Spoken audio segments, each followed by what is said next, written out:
ഈ കഥ ഞങ്ങൾ മെനക്കെട്ടിരുന്ന് സങ്കല്പിച്ചുണ്ടാക്കിയതാണ്. അതുകൊണ്ട് തന്നെ നിങ്ങളിൽ ആരെങ്കിലുമായി ഇതിലെ ഏതെങ്കിലും കഥാപാത്രത്തിന് എന്തെങ്കിലും സാദൃശ്യം തോന്നിയാൽ അതിന് ഞങ്ങൾ ഉത്തരവാദികളല്ല. പാഠം 37 പരോപകാരമേ പുണ്യം.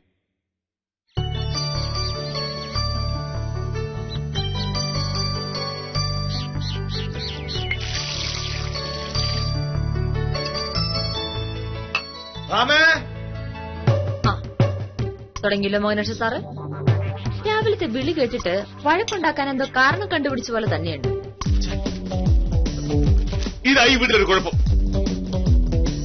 നമ്മളൊരു സാധനം ഒരിടത്ത് വെച്ചാൽ അതവിടെ ഇരിക്കില്ല.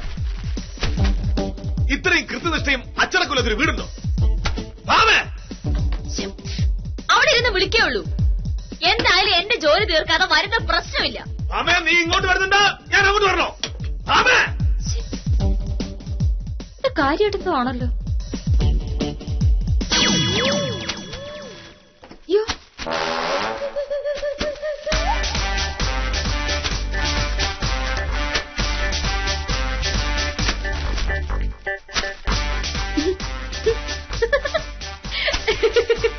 നീ എന്താ എലിക്കുന്നേ?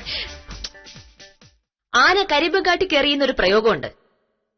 വെറുതെ അതോർത്തു പോയതാ. എന്റെ കണക്കെഴുത ഡയറിയോടെ എനിക്കറിയില്ല. പിന്നെ ആർക്കറിയാം? എന്റെ അറിവിൽ ഈ വീട്ടിൽ നീ ഞാൻ മാത്രമേ ഉള്ളൂ. അപ്പൊ ഞാൻ എടുത്തു വെച്ചൊരു സാധനം അവിടെ ഇല്ലെങ്കിൽ അതിന്റെ അർത്ഥം നീ എടുത്തു മാറ്റുന്നല്ലേ? എന്തിന്? എനിക്ക് മോനോട്ടിന്റെ ഡയറി എന്തിനാ? ഞാൻ എടുത്തു വെക്കേണ്ട കാര്യം എന്താ? അത് എനിക്കറിയില്ലല്ലോ. പക്ഷെ നീ എടുക്കാതെ അത് എവിടെ പോവാനാ? ഇന്ന് എത്ര തീയതി നിനക്കറിയാമോ? അയ്യോ, അതറിയാൻ വേണ്ടി ഡയറി എന്തിനാ? കലണ്ടർ നോക്കിയാ പോരെ? തമാശ പറഞ്ഞ നേരമല്ല ഇത്. ഇന്ന് 3-ാം തീയതിയാ. പലചരക്കടയിലെയും പച്ചക്കറിക്കടയിലേക്ക് കാശ് കൊടുക്കുന്ന ദിവസം. ഇന്നുവരെ ഇത്തരം കാര്യങ്ങളിൽ ഒരു ദിവസം വൈകിട്ടില്ല ഈ മോഹനേശ്വരൻ. അറിയോ നിനക്ക്? പലചരക്ക് കടയിലെ രാജേന്ദ്രൻ പറയും കടം കൊടുക്കണമെങ്കിൽ മോഹനേശ്വരൻ സാർ കൊടുക്കണം. പച്ചക്കറി കട നടത്തുന്ന സുലൈമാൻ പറയും അവരുടെ ജീവിതത്തിൽ എന്നെ പോലെ കൃത്യനിഷ്ഠയുള്ള ഒരാളെ കണ്ടിട്ടേ ഇല്ല എന്ന്. എന്തുകൊണ്ടാ? ഈ മോഹനകൃഷ്ണൻ ഒരു വാക്ക് പറഞ്ഞാൽ വാക്കാണ്. ഇതൊക്കെ ഇപ്പൊ എന്നോട് പറഞ്ഞ എന്തിനാണെന്ന് മാത്രമാണ് എനിക്ക് മനസ്സിലാവാത്തത്.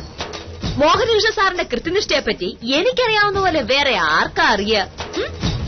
രാവിലെ എഴുന്നേക്കാൻ സമയം, ചായ കുടിക്കാൻ സമയം, നടക്കാൻ പോകാൻ സമയം, പത്രം വായിക്കാൻ സമയം, കുളിക്കാൻ സമയം, ഭക്ഷണം കഴിക്കാൻ സമയം, ഓഫീസിൽ പോകാൻ സമയം, ഉച്ചയൂണിന് സമയം, തിരിച്ചു വരാൻ സമയം, TV ന്യൂസ് കാണാൻ സമയം, അത്താഴത്തിന് സമയം, ഭാര്യയുടെ കൂടെ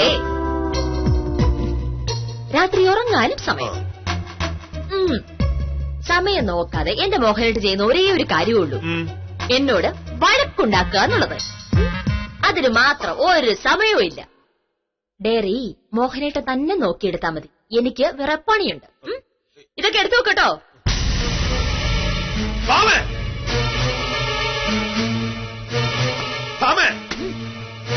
ജീവിതത്തിൽ അച്ചടക്കവും കൃത്യനിഷ്ഠയില്ലാത്തവരെ നമ്മൾ കളിയാക്കാറുണ്ട്. പക്ഷെ ഇപ്പൊ നീ ചെയ്തെന്താ? വളരെ കൃത്യമായും അച്ചടക്കത്തോടും ജീവിക്കുന്ന ഈ മോഹനകൃഷ്ണനെ കളിയാക്കുന്നു. എന്താ അതിനർത്ഥം? അതിനൊരർത്ഥമേ ഉള്ളൂ.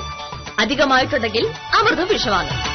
മോഹനേട്ടാ, കൃത്യനിഷ്ഠ വേണ്ടെന്നൊന്നും ഞാൻ പറയുന്നില്ല. പക്ഷെ മോഹനേട്ടന് അനാവശ്യമായിട്ടുള്ള ഈ വാശി അത് കൊള്ളില്ല.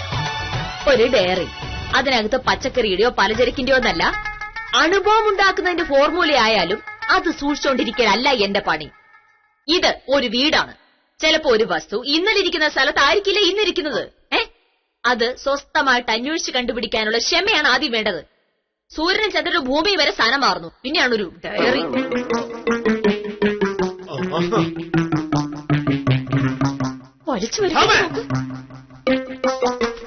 ഇങ്ങോട്ട് കൃത്യനിഷ്ഠയില്ലാത്ത ഒരാളും ഈ ലോകത്ത് രക്ഷപ്പെട്ട ചരിത്രമില്ല. നിനക്കറിയോ, ഗാന്ധിജിയുടെ മകൻ ഒരു ദിവസം സ്കൂളിൽ ഒരു പുസ്തകം മറന്നുവെച്ചു. സ്കൂളിൽ നിന്ന് വീട്ടിലേക്ക് ഒരുപാട് ദൂരമുണ്ട്. പുസ്തകം പിറ്റേ ദിവസം സ്കൂളിൽ പോയി എടുക്കാമെന്ന് ആ കുട്ടിയുടെ അധ്യാപകൻ പറഞ്ഞിട്ട് പോലും ഗാന്ധിജി സമ്മതിച്ചില്ല. രാത്രി ആ വഴി അത്രയും നടന്നുപോയി ആ പുസ്തകം തിരിച്ചെടുത്തുകൊണ്ട് വന്നിട്ടേ അദ്ദേഹം സമ്മതിച്ചുള്ളൂ. ഇതിപ്പോ എന്തിനാണ് ഇവിടെ പറയുന്നത്? നമ്മൾ ഓരോന്നും പഠിക്കേണ്ടത് മഹാന്മാരിൽ നിന്നാണ്. അങ്ങനെ മഹാന്മാരായ ആളുകൾ ജീവിതത്തിൽ ചെയ്തിട്ടുള്ളതും പറഞ്ഞിട്ടുള്ളതുമായ കാര്യങ്ങൾ നമുക്ക് നമ്മുടെ ജീവിതത്തിൽ പകർത്താനാണ്. അതൊക്കെ നമ്മുടെ സ്കൂളിൽ പഠിപ്പിക്കുന്നത്. ഓ, അങ്ങനെയാണെങ്കിൽ ഞാൻ സ്കൂളിൽ പഠിച്ചൊരു കാര്യം ഇപ്പൊ പറയട്ടെ. പറയൂ. ഐസക് ന്യൂട്ടന്റെ 3 നിയമങ്ങളിൽ ആദ്യത്തെ ഏതാണ്? പറയാം. അതായത് according to Newton's first law, a body in a state of rest. വലിയ ശാസ്ത്രീയമായിട്ടൊന്നും പറയണ്ട. പച്ച മലയാളത്തിൽ ന്യൂട്ടന്റെ 1ാം സിദ്ധാന്തത്തിൽ പറയുന്നത് ഒരു സാധനം ഒരിടത്ത് വെച്ചാൽ അത് അവിടെ തന്നെ ഇരിക്കുമെന്നാണ്. അതുകൊണ്ട് ഡയറി മോഹനേട്ടൻ വെച്ചിട്ട് തന്നെ കാണും. അത് എവിടെയാണെന്ന് അറിയാത്തതാണ് ഇപ്പോഴത്തെ പ്രശ്നം. വേണമെങ്കിൽ പോയി നോക്കി കണ്ടുപിടിക്കാൻ നോക്ക്. ഇനി ഭാമേ എന്നൊരു വിളി ഈ വീട്ടിൽ കേട്ടിട്ടുണ്ടെങ്കിൽ കാപ്പി പോലും ഉണ്ടാക്കാതെ ഞാൻ ഇറങ്ങി ഓഫീസിൽ പോകും. പറഞ്ഞേക്കാം.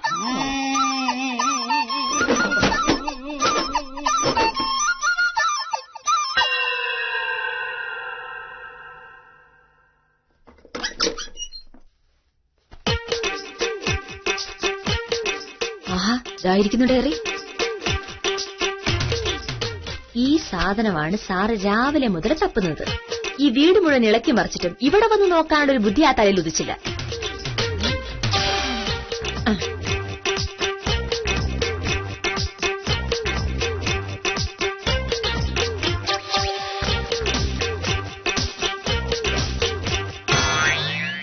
മോഹനേട്ടാ, ഇതിനു മുന്നേ എന്നാ ആ ഡയറി കണക്കെഴുതി വെച്ചത്? ഇതിനു മുമ്പ് മിനിങ്ങാന്ന് എഴുതി. ഇന്നലെ വാങ്ങിയില്ലല്ലോ. മിനിങ്ങാന്നെന്താ വാങ്ങിച്ചത്? ഞാൻ പച്ചക്കറിയും പഞ്ചസാരയും. എന്നിട്ട് ഇവിടെ വന്ന് കണക്കെഴുതിയായിരുന്നോ? മെനിങ്ങാന്ന് കണക്കെഴുതുക മാത്രമല്ല, ഇന്ന് കൊടുക്കാനുള്ള കാശും ആ ഡയറിയിൽ എടുത്ത് വെച്ചിട്ടുണ്ട്. മെനിങ്ങാന്ന് എനിക്ക് ശമ്പളം കിട്ടിയ ദിവസമല്ലേ? എവിടെ ഇരുന്നിട്ട് ആ കണക്കെഴുതിയത്? കണക്കെഴുതിയത് അതിപ്പോ ഞാൻ അത്താഴം കഴിഞ്ഞ് അകത്ത മുറിയിരുന്ന് കണക്കെഴുതി.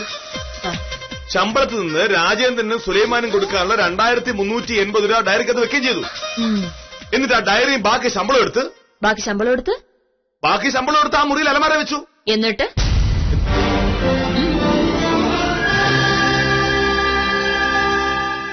അങ്ങനെ അങ്ങ് പോയാലോ? എന്നിട്ട് ആ ഡയറി പിന്നെ അവിടെ നിന്ന് എടുത്തായിരുന്നോ? ഇല്ല, അതുകൊണ്ടല്ലേ. അപ്പൊ ഐസക് ന്യൂട്ടൻ പറഞ്ഞ കണക്കിന് ആ ഡയറി ഇപ്പോഴെ എവിടെ കാണും? അലമാര കാണുമായിരിക്കും. എങ്ങനെ അലമാര കാണുമായിരിക്കും. ആ, എന്നിട്ട് അവിടെ നോക്കിയായിരുന്നോ? എന്നിട്ട് അവിടെ നോക്കിയോന്ന്? അതിപ്പോ അലമാര വെച്ച കാര്യം ഞാൻ മറന്നുപോയി കാണുമായിരിക്കുമല്ലോ. അപ്പൊ മോഹനേട്ടൻ ഒരു കാര്യം മറന്നുപോയിട്ടുണ്ടെങ്കിൽ അതിന് ചീത്ത കേൾക്കേണ്ടതും ഈ ഞാൻ. മഹാത്മാഗാന്ധിക്ക് ഇവിടെ കൃത്യനിഷ്ഠ മാത്രമായിരുന്നില്ല, നല്ല ഓർമ്മശക്തി ഉണ്ടായിരുന്നു.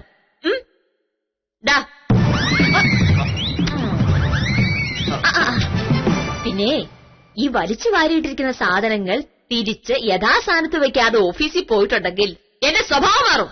മനസ്സിലായല്ലോ? ആഹാ.